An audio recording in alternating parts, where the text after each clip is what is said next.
Hello again. Welcome back to our live Monday morning show. I'm Bill Bevins. Jessica Knoll has the day off. Millions of Americans make New Year's resolutions, and the topic of money often makes that list, whether they want to pay off debt, save more, or make more. Our first guest is a top Richmond money expert who says taking simple steps each day can improve your wealth each year. We welcome our friend J.D. Bryan back to Virginia this morning. Good to see you, darling. It's good to Merry see Christmas. you. Thank you so much. I'm glad that you made that point about New Year's resolutions because I thought that the top New Year's resolution was weight loss, health, but it's actually money.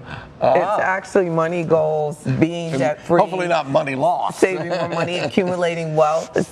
So many people at home are going to appreciate this discussion about increasing your wealth each year.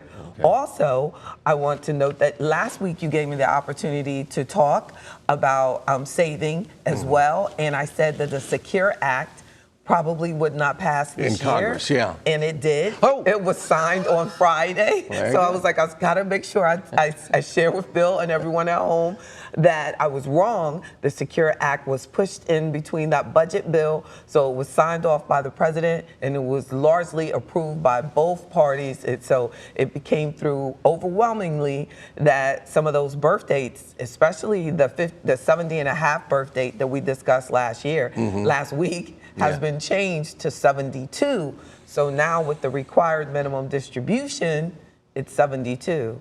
So you don't have to do the 70 and a half, but we're talking about next year. Because someone at home will say, oh, I don't have to do it this year. But no, you still, if you're 70 and a half, you have to make the required minimum distribution for 2019 because this is effective January 1, this new change. Right.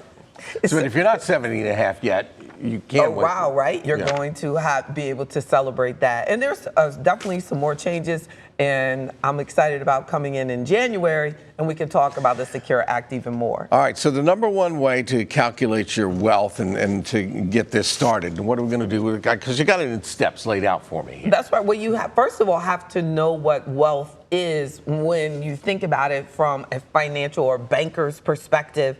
Your wealth is your net worth, which is your assets, everything that you have, your home, your car, your savings account, your checking account, your retirement accounts, all of that, any investment real estate, all of that's your assets, minus what you may owe on your car, your home, the investments, real estate, all of the things that you owe, your consumer debts, personal loans, you subtract that out, and that's your actual net worth. If there's anything left. Or your actual wealth. And there are many people at home, unfortunately, that have a negative position.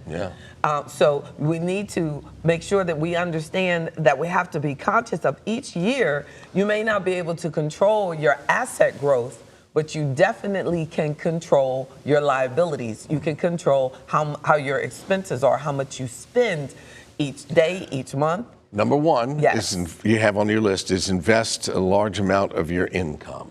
Thank you. Because we need to, first of all, increase that income every year, but make sure that you're investing a large percentage of that income. And a good rule of thumb in the past was 10%, but I'm saying I want to see us go closer to 20% or more of your income into investments. I use that key word because I want us to purchase assets with our income versus just spending your income. All right. And then, of course, when you're investing, the people like you always say, know the risks, rewards, what the difference and what that means. It's so true because many people are disappointed when the market is doing great and they go, they may not have outperformed the investment market or the S&P index.